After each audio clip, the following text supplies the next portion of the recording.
Hello students. इस video में हम देखेंगे अम्ल क्षारक एवं लवण के अंतर्गत अम्ल एवं क्षार के विलयन कितने प्रबल होते हैं। तो कोई भी अम्ल या क्षार कितना प्रबल है यह हम कैसे जानते हैं।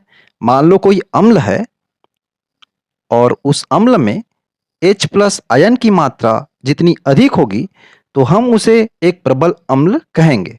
उसी प्रकार से एक क्षार जो है और एक क्षार में OH माइनस की आयन की मात्रा अधिक होगी तो उसे हम एक प्रबल क्षार कहेंगे। तो ये कौन सी स्थिति में होती है? जब ये जलीय विलयन में होते हैं ना, उस समय ये स्थिति होती है। तो इससे आप समझ गए होंगे, जिसमें H प्लस आयन की मात्रा अधिक होगी तो वो एक प्रबल अम्ल होगा और जिसमें OH माइनस आयन की मात्रा अधिक होगी तो वो एक प्रबल क्षार होगा। इसी प्रकार से हम देखते हैं pH। तो pH मान क्या होता है, आइए देखते हैं। तो पीएच मान जो है, एक वैज्ञानिक थे जिनका नाम है सोरेनसन। और जो सोरेनसन वैज्ञानिक थे उन्होंने जो है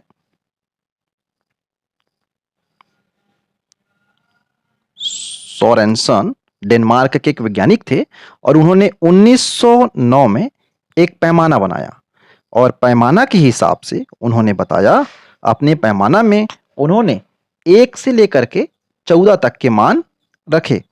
1 से 14 तक के मान रखे उन्होंने। और उन्होंने बताया अपने पैमाना में पहली बार, और इस पीएच में पी को जो है उन्होंने बताया पोटेंस। पोटेंस का मतलब होता है शक्ति, ठीक है। या हम कहें पीएच का जो है एक्चुअल में फुल फॉर्म कहें तो क्या होगा, potential of hydrogen. Potential of hydrogen, यही होता है पीएच। अब उन्होंने बताया, इसमें मान प्रदर्शित किया, उसके अंतर्गत 1 से लेकर के 14 तक मान बताया और उस 1 से लेकर के 14 तक में जिसका मान 7 आया उसको उन्होंने उदासीन कहा, और 7 से कम जितने आए उनको अम्ल, और 7 से अधिक वाले को उन्होंने क्षारीय मान के रूप में रखा। आइए इसके बारे में थोड़ा सा देखते हैं। देखिए, यहाँ पर जो है आपको देखने को मिल रहा होगा, ये जो है एसिटिक के अंतर्गत आ रहा है ना। और ये 7 जो है उसे जो है क्या कहा जा रहा है, न्यूट्रल। न्यूट्रल मतलब होता है उदासीन। और 7 से अधिक जैसे जाते जाते हैं तो वो होता है क्षारी। क्षारी गुण प्रदर्शित करता है। उसी प्रकार 7 से नीचे वाले जिनके पीएच मान होते हैं वो अम्लीय गुण प्रदर्शित करता है। और जिनका पीएच अगर मान लो 0 है और किसी का पीएच क्या है, 2 है, तो इनमें सबसे ज़्यादा अम्लीय क्या हो जाएगा, तो जो 0 है ना वो सबसे ज़्यादा अम्लीय होगा। 2 से भी ज़्यादा अम्लीय वो होगा।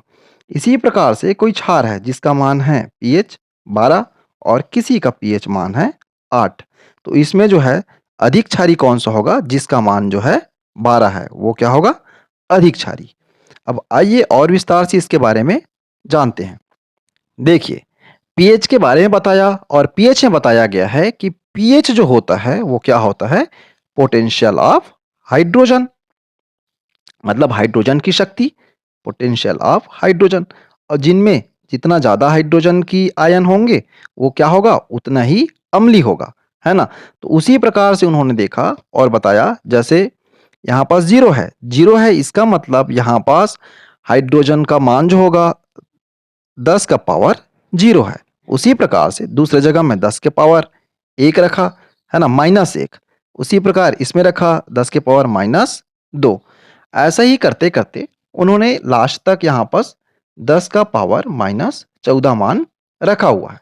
तो हाइड्रोजन की आप मान को आप देख सकते हैं, इसमें जो है हाइड्रोजन अधिक है और इस जगह जैसे पहुंचते हैं तो हाइड्रोजन का मान जो है कहा जाता है कम हो जाता है। इससे आप समझ सकते हैं। वैसे ही OH आयन का मान, जिसमें हाइड्रोजन आयन का मान कम है उसमें OH आयन का मान जो होगा क्या होगा, अधिक होगा। तो देखिए इस जगह जो होगा OH माइनस क्या होगा, 14 होगा। उसी प्रकार से इस जगह अगर OH आयन का मान रखें तो इस जगह होगा 0 होगा और इस जगह होगा 10 माइनस 1। उसी प्रकार इस जगह मान हो जाएगा 10 - 2। इस प्रकार से आप समझ सकते हैं, जैसे ही ये जो है हाइड्रोजन आयन के लिए है और नीचे वाला जो है OH माइनस आयन के लिए। इससे आपको समझ आ गई होगी। अब आइए देखते हैं पीएच जो होता है वास्तविक हमारे जीवन में उसका उपयोग क्या होता है, कहाँ जो है हम उसका उपयोग करते हैं। तो देखिए दोस्तों, हम लोग जो है पीएच का उपयोग हमारे दैनिक जीवन में किस प्रकार से करते हैं। तो जैसे ही पाचन की अभिक्रिया में, तो पाचन की अभिक्रिया में आप सभी को मालूम है जैसे भोजन करते हैं और कभी जो है हमारे आमाशय में एसिडिटी बढ़ जाता है ना? एसिडिटी बढ़ने की वजह से हमें क्या हो जाता है, अम्लता बढ़ने के कारण जलन होने लगती है और उस जलन को दूर दूर करने के लिए एक दुर्बल क्षार की आवश्यकता पड़ती है। दुर्बल क्षार कहें या उसी को हम कह सकते हैं एंटा एसिड, तो डॉक्टर देता है या फिर आप सभी ने देखा होगा इनो वगैरह जो है ना, ये सब दुर्बल क्षार का ही काम करता है। उसी प्रकार से रक्त का पीएच, तो रक्त का पीएच जो है मनुष्य के रक्त का पीएच का मान 6.8 से लेकर के 7.8 के बीच होना चाहिए। अगर किसी के रक्त का अम्लता अगर अधिक हो जाता है तो उस रक्त में ऑक्सीजन ग्रहण करने की क्षमता जो है क्या हो जाती है, कम हो जाती है। और उससे ऑक्सीजन ग्रहण करने की क्षमता कम हो जाएगा तो क्या होगा, उससे जो है हाथ पैर में दर्द देना प्रारंभ हो जाता है। उसी प्रकार से हमारे शरीर में लार, हमारे मुंह का लार का पीएच का जो मान है 5.5 होना चाहिए। अगर 5.5 से पीएच का मान कम हुआ, कम होने का मतलब है अगर मान लो 5.2 हो गया, इस स्थिति में क्या हो जाएगा, ये अम्लीय हो जाएगा। और अम्लीय होने की वजह से हमारा जो दांत है ना, वो दांत का क्षरण होना चालू हो जाता है, मतलब सड़ना चालू हो जाता है हमारा दांत। तो इसी वजह से सुबह जब हम टूथपेस्ट करते हैं तो वो क्या होता है, वो एक प्रकार का क्षार होता है। तो जो दांत का मुंह का जो लार का पीएच है 5.5, उसको बनाए रखने के लिए हमें जो है क्षार का सहारा लेना पड़ता है। उसी प्रकार से हम देखेंगे पीएच और पौधों व जंतुओं का आत्मरक्षा। तो कई प्रकार के जो पौधे हैं, जैसे आप लोगों को मालूम होगा, जैसे कुछ प्रकार के पौधों में कांटा होता है, जैसे नींबू का कांटा है। अगर नींबू का कांटा आपको चुभता है तो वहां पास चुभने के बाद दर्द के साथ साथ जलन भी होता है। उसका मुख्य कारण है उसमें उपस्थित अम्ल और क्षार की मात्रा का। वैसे ही कई प्रकार के जो है जंतु है, जैसे मधुमक्खी है। मधुमक्खी अगर काटता है तो जिस जगह काटा रहता है उस जगह जो है दर्द के साथ साथ जलन भी होता है।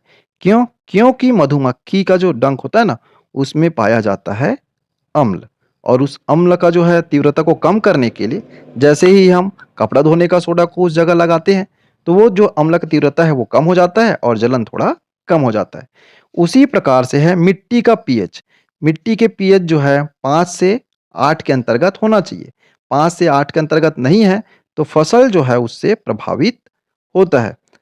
ये पीएच मान जो है बनाए रखना मिट्टी के लिए अति आवश्यक है। इस प्रकार से आप सभी ने देखा पीएच जो है हमारे दैनिक जीवन में किस प्रकार से महत्व रखता है। ये वीडियो आपको अच्छा लगा हो तो इसे आप लाइक कर दीजिए और चैनल में बने रहने के लिए इस चैनल को सब्सक्राइब करके रख लीजिए। Thank you.